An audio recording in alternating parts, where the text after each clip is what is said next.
During the Sui dynasty, there were small gaps between social classes, and during the Tang, there were 8 social classes with the imperial family at the top of this social structure.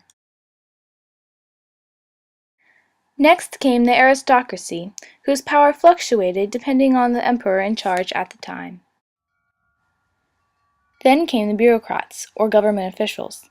The bureaucracy was divided into 2 levels of honor, the first being the scholars, and then came the functionaries.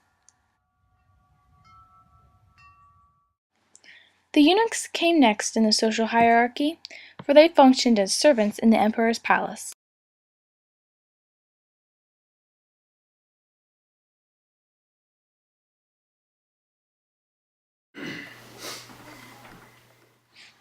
After the eunuchs came the religious officials.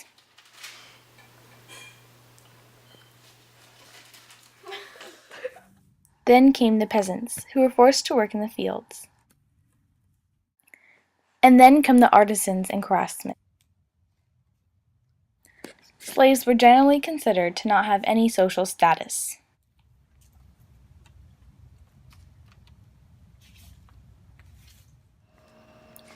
Women's status declined during the Song period because Neo-Confucian ideas were being brought back, such as filial piety.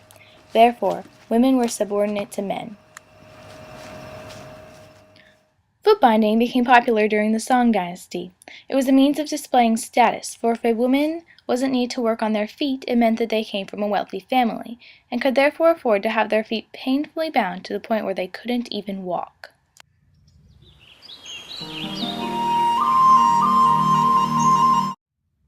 Kowtow means to bow so low that your head touches the floor.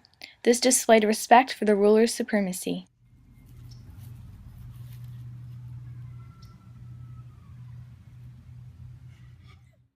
The Song dynasty brought back bureaucracy. They used civil service examinations to determine positions, instead of the hereditary aristocracies used by the Tang dynasty.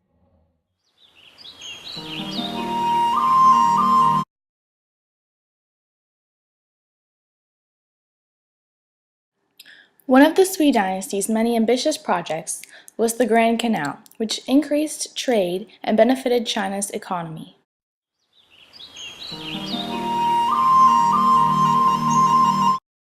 China was left divided after the fall of the Han. The Sui dynasty reunified China and standardized its currency.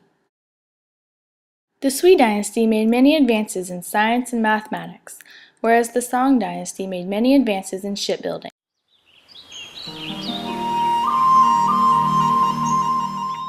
The Tang's economy was very reliant on trade. Its population was very cosmopolitan due to the high amounts of traders and ambassadors that lived there.